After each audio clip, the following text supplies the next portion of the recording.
Welcome to our forex analysis. ठीक है, तो ये आज के लिए ट्रेड करने के लिए है। तो सिंपली मैं थोड़ा जल्दी जल्दी बता देता हूँ इजीली, है ना, आप लोगों को 1 आवर। ठीक है, तो नॉर्मली मैं बताऊँ, मैं गोल्ड ज़्यादा प्रेफर करता हूँ बाकी सब पेयर से। ठीक है, तो मैं गोल्ड यूएसडी सबसे ज़्यादा प्रेफर करता हूँ। अब मैं पहले एक फॉर्मेशन बताता हूँ कि गोल्ड कैसे क्या कर रहा है। ठीक है, सिंपली अगर किसी को भी कोई पैटर्न्स पता है तो ये एक पोल हो गया, ये एक हमारा फ्लैग हो गया, ये हमारा फ्लैग एंड पोल पैटर्न बना। सिंपली एक फ्लैग एंड पोल पैटर्न बना, और फ्लैग एंड पोल पैटर्न बनने के बाद एक ब्रेकआउट आया। ये बहुत अच्छा ब्रेकआउट था, मैंने कैप्चर किया था, मैंने यूट्यूब लाइव भी किया था इस चीज़ के ऊपर। ठीक है, तो ये एक हमारा ब्रेकआउट आया। ब्रेकआउट आने के बाद सिंपल मार्केट ने कंटिन्यूअस एक स्ट्रेट मूवमेंट दिया, एक इम्पल्सिव मूवमेंट दिया, बहुत अच्छा खासा एक बहुत बड़ा मूवमेंट।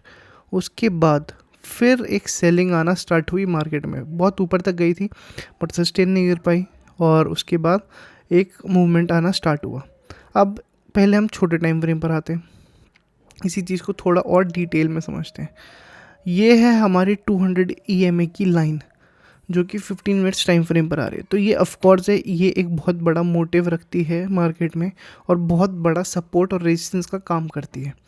सिंपली ये एक हमारा डिमांड जोन है, और ये एक हमारा सप्लाई जोन है।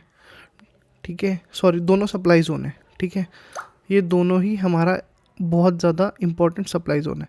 अब अगर मैं सिंपली सपोर्ट एंड रेजिस्टेंस के तौर पे बताता हूँ, ठीक है, ये हमारा एक इम्पॉर्टेंट सपोर्ट है। ठीक है, और ये हमारा पहले एक रेजिस्टेंस था जो इसे ब्रेकआउट दिया, बहुत स्ट्रॉन्ग ब्रेकआउट आया है। बहुत स्ट्रॉन्ग ब्रेकआउट आने की वजह से ये हमारा सपोर्ट स्ट्रॉन्ग बना था, बट इसे ईजिली ये तोड़ दिया गया, टूट गया ये।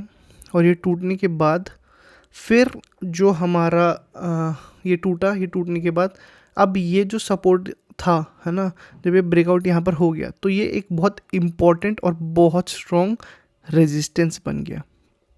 अब मार्केट ने कंटिन्यूस मूवमेंट दी थी सेल की, बट ये 200 EMA जो है ना, इसकी वजह से, इसके सपोर्ट की वजह से मार्केट अभी थोड़ा होल्ड कर गई।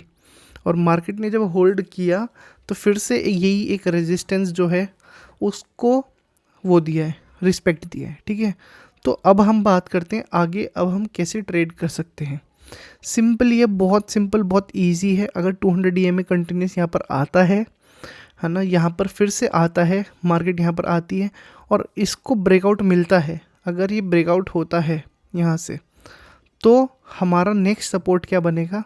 हमारा नेक्स्ट सपोर्ट बनता है ये जो लाइन है, ये हमारा नेक्स्ट सपोर्ट बनता है। उसका रेंज ये 2045 बनता है। ठीक है, तो ये हमारा एक इम्पॉर्टेंट सपोर्ट बनता है। अब अगर मार्केट इसको ब्रेक नहीं करती, लेट्स सी, समझो 200 EMA आती है वापस, आता है वापस, और इसके बाद सपोर्ट मिलकर फिर से ये ऊपर की तरफ जाता है। तो अगर ये चीज़ ब्रेक होती है तो यहाँ से फिर से एक बहुत स्ट्रॉन्ग मोमेंटम ऊपर की तरफ हम लोगों को मिल सकता है, और जो हम इजीली कैप्चर कर सकते हैं।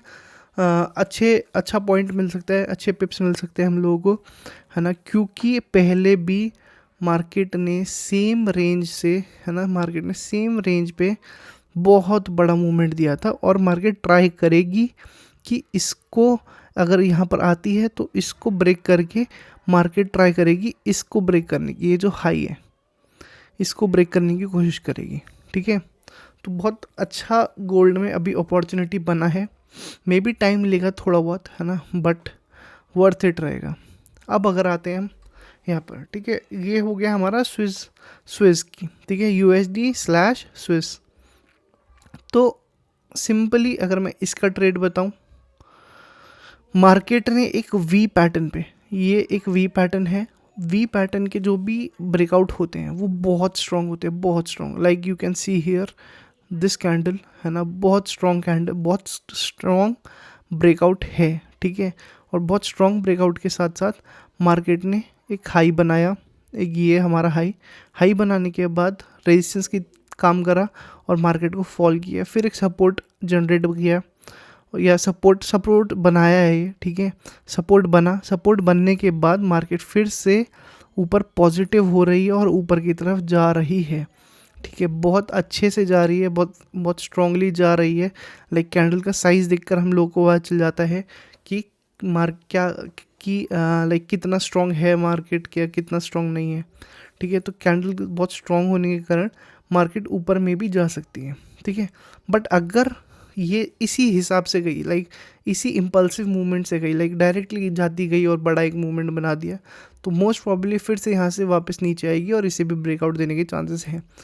बट अगर मार्केट स्लोली स्टेडली ऐसे ऐसे करके जाती है, ठीक है, और उसके बाद ब्रेकआउट देती है, तो वो बहुत स्ट्रॉन्ग अच्छा माना जाएगा ब्रेकआउट, है ना, और इस लेवल को तोड़ने का बहुत पावर रखेगा। बट अगर सिंपली फिर से ऐसी बायर्स अगर ऐसी लेते जाते गए, तो फिर ये वापस नीचे लेकर आ जाएगी मार्केट को। तो यही था, है ना, यही दो पेयर है जो कि मेरे हिसाब से आज ट्रेड करने के लिए बहुत अच्छे रहेंगे।